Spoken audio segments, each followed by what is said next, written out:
Kami mahasiswa Universitas Madura, Fakultas Kebutuhan dan Ilmu Pendidikan, Prodi Pendidikan Bahasa Indonesia, kelompok 6 semester 2. Selanjutnya, saya akan membacakan anggota dari kelompok 6.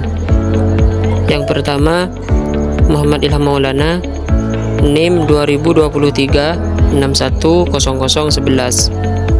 Yang kedua, Raida Hafidati, NIM 2023 610003. Yang ketiga, Nelly Wijayati, NIM 2023 610005. Dan yang keempat, Kunita Fatina, NIM 2023 610015. Assalamualaikum warahmatullahi wabarakatuh. Di sini saya akan menjelaskan mengenai pengertian komposisi. Komposisi di sini adalah proses penggabungan dasar dengan dasar. Biasanya berupa akar maupun bentuk perimbuhan untuk mewadahi suatu konsep yang belum tertampung dalam sebuah kata. Komposisi merupakan satu mekanisme yang cukup penting dalam pembentukan dan pengayaan kosakata. Seperti contoh, dalam bahasa Indonesia ada kata bukit untuk mengacu pada konsep gunung kecil. Tetapi dalam kata lain juga ada kata bukit kecil. Nah, maka konsep bukit kecil tersebut diwadahi dengan gabungan kata, yaitu anak bukit. Assalamualaikum warahmatullahi wabarakatuh. Saya Raida Hafidati akan menjelaskan tentang komposisi nomina. Komposisi nomina itu adalah komposisi yang satuan klausanya berkategori nomina. Misalnya pada kalimat kakek nenek pergi berlebaran, mereka memakai baju baru. Kata kakek nenek ini dapat berupa subjek komposisi yang berkategori nomina, sedangkan baju baru ini objek komposisi yang berkategori nomina. Komposisi nomina dapat dibentuk dari dasar.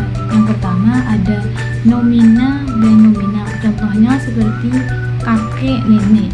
Yang kedua ada nomina dan verba, contohnya pada meja dan makan. Yang ketiga ada nomina dan adjektiva pada kata guru muda. Yang keempat ada verbia dan nomina, contohnya pada bukan uang. Dalam kaitannya dengan masalah semantik, dapat dibedakan ada 5 macam komposisi nomina. Yang pertama, komposisi nomina yang bermakna gramatikal. Makna gramatikal adalah makna yang muncul pada proses penggabungan dasar dengan dasar dalam pembentukan sebuah komposisi. Makna gramatikal yang muncul dapat dinyatakan seperti gabungan biasa. Makna gramatikal gabungan biasa ini akan terjadi apabila kedua unsurnya memiliki komponen makna. Contohnya pada ayah, ibu, guru, murid, suami, istri. Yang kedua ada komposisi nomina yang bermakna idiomatik. Pada komposisi nomina bermakna idiomatik ini ada idiom penuh dan idiom sebagian. Idiom penuh artinya seluruh komposisi itu memiliki makna yang tidak dapat diprediksi secara leksikal maupun gramatikal. Contohnya pada kata orang tua yang bermakna ayah dan ibu. Komposisi yang berupa idiom sebagian adalah yang salah satu unsurnya memiliki makna leksikalnya, seperti komposisi daerah hitam. Yang ketiga ada komposisi nomina metaforis. komposisi nominal metaforis ini yakni dengan mengambil salah satu komponen makna yang dimiliki oleh unsur tersebut. Contohnya pada kata kaki gunung, yang dimana diberi makna metaforis. Kata kaki bermakna paling bawah atau dasar gunung. Contoh lainnya adalah kaki meja yang bermakna metaforis. Pada kata kaki diberi makna sebagai penunjang berdirinya sebuah meja. Saya di sini ingin menjelaskan tentang komposisi nominal nama dan istilah. Ada sejumlah komposisi nominal yang berupa nama atau istilah. Sebagai nama atau istilah, komposisi ini tidak bermakna gramatikal, tidak bermakna idiomatik, dan tidak bermakna metaforis. Selanjutnya, komposisi nominal dengan adverbia. Ada sejumlah komposisi nominal yang dibentuk dari kelas adverbial dan kelas nominal. Makna komposisi jenis ini ditentukan oleh makna leksikal dari kata adverbia itu. Selanjutnya, komposisi verbal. Yang dimaksud dengan komposisi verbal yaitu komposisi yang satuan klausa berkategori verbal. Misalnya, komposisi menyanyi, menari, dan datang menghadap pada kedua kalimat. Komposisi verbal bermakna gramatikal. Dalam proses pembentukan komposisi verbal muncul beberapa makna gramatikal, antara lain yaitu makna yang menyatakan gabung biasa, gabungan mempertentangkan, sambil, lalu, untuk, dengan, secara, alat, waktu,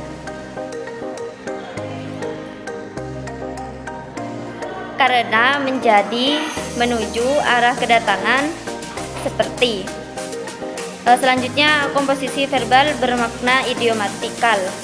Ada sejumlah komposisi verbal yang bermakna idiomatikal, yaitu makna yang tidak dapat ditelusuri atau dipredikasi yang tidak dapat atau dipredikasi baik secara leksikal maupun gramatikal. Misalnya, garam, makan garam dalam artian pengalaman. Baik, di sini saya akan menjelaskan tentang komposisi verba dan adverbia. Verba sebagai pengisi fungsi predikat dalam sebuah klausa seringkali didampingi oleh sebuah adverbia atau lebih. Berikut adalah contoh komposisi dengan kelas adverbia. Ada tidak makan, sudah tidak makan, tidak akan makan, harus datang, tidak harus datang. Bagaimana urutan sebagai adverbia pada sebuah verba tertentu? Kiranya bukan lagi masalah morfologi, melainkan masalah sintaksis. Selanjutnya, komposisi adjektifal. Yang dimaksud dengan komposisi adjektifal adalah komposisi yang pada satuan klausa berkategori adjektifal. Komposisi adjektifal dapat dibentuk dari dasar yang A, adjektifal plus adjektiva seperti tua muda, besar kecil, dan putih baru.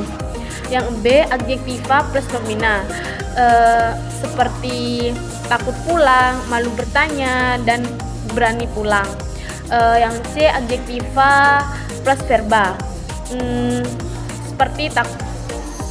seperti tidak berani, sangat indah, dan agak nakal. Selanjutnya, komposisi adjektiva bermakna gramatikal. Dalam proses pembentukan munculnya sejumlah makna gramatikal, antara lain adalah makna yang menyatakan 1. Gabungan biasa, 2. Alternatif atau pilihan, 3. Seperti, 4. Serba, 5. Untuk, 6. Kalau. Selanjutnya, komposisi adjektifal bermakna idiomatikal. Ada sejumlah komposisi Adjektifal bermakna idometikal, yakni makna yang tidak dapat diprediksi secara leksial maupun gramatikal. Selanjutnya, komposisi adjektifal dengan adverbial hanya ada dua macam. Adverbia yang mendampingi adjektiva untuk membentuk komposisi adjektifal, yaitu adverbia negasi, yang kedua adverbia derajat. Contoh-contoh pemakaiannya itu ya seperti tidak bagus, tidak baik, tidak mudah, tidak lurus, dan tidak cantik. Yang kedua agak tinggi, agak lurus, sama baik, sama tinggi, lebih jauh, lebih mudah, kurang indah, kurang rapat, sangat panjang, sangat lurus, amat baik, amat buruk, merah sekali, dan tua sekali. Kita lihat adverbia, adjektiva yang berposisi di sebelah kanan. Adjektiva hanyalah sekali yang bersinonim dengan sangat dan amat.